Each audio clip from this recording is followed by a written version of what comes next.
इस कहानी का नाम है नीलमणि महल और 7 परियों का त्याग। भाग 1। बादलों के बीच छिपा रहस्य। हिमालय की सबसे ऊंची चोटी के पीछे, जहां इंसान की पहुंच नामुमकिन थी, वहां नीलमणि महल स्थित था। ये महल पत्थर का नहीं, बल्कि जम चुकी नीली रोशनी और परियों की दुआओं से बना था। यहाँ की रानी स्वर्ण परी इनाया पूरे ब्रह्मांड में शांति बनाए रखने के लिए प्रसिद्ध थी। भाग 2। जादुई बगीचे की उदासी। महल के चारों ओर एक ऐसा बगीचा था जहां फूल गाते थे और नदियां सुरीली धुनें बजाती थीं। लेकिन अचानक बगीचे के फूल मुरझाने लगे। रानी इनाया समझ गई कि कोई बड़ी मुसीबत आने वाली है। परियों के लोक में संगीत धीरे धीरे मौन होने लगा था। भाग 3। काली छाया का आगमन। अंधकार के साम्राज्य से धुंधराज ने महल पर हमला कर दिया। उसने परियों की मुस्कान और उनके पंखों की चमक चुराने का संकल्प लिया था। महल की नीलमणि दीवारें दरकने लगीं और चारों ओर डर का साया छा गया। भाग 4। छोटी परी नूर का साहस। महल की सबसे छोटी परी नूर के पास बाकी परियों जितने बड़े पंख नहीं थे, लेकिन उसका दिल सबसे बड़ा था। जब सब हार मान रहे थे, तब नूर ने महल के सबसे पुराने गुप्त कमरे में जाने का फैसला किया, जहां शाश्वत प्रकाश की लौ जलती थी। भाग 5। बिछड़ने का दर्द, इमोशनल मोड।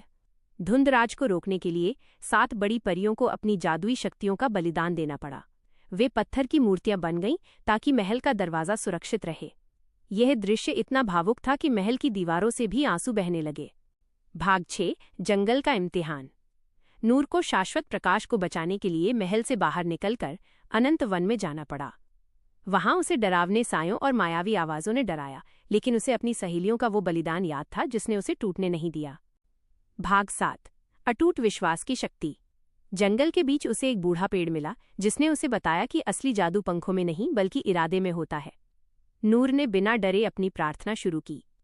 उसकी आवाज इतनी सुरीली थी कि पूरा जंगल जाग उठा। भाग 8। महल की वापसी और महायुद्ध। नूर जब प्रकाश की लौ लेकर महल पहुंची तो धुंधराज ने उसे घेर लिया। लेकिन जैसे ही नूर ने उस लौ को महल के केंद्र में रखा, पत्थर बनी 7 परियां फिर से जीवित होने लगीं। प्रकाश इतना तेज था कि अंधेरा थरथर कांपने लगा। भाग 9। विजय और त्याग का फल। नूर की बहादुरी ने न केवल महल को बचाया, बल्कि सभी परियों को उनकी खोई हुई शक्तियां वापस दिला दीं। धुंधराज का अंत हुआ और नीलमणि महल पहले से कहीं ज्यादा चमकने लगा। रानी इनाया ने नूर को साहस की परी का खिताब दिया। भाग 10। अमर प्रेम की कहानी।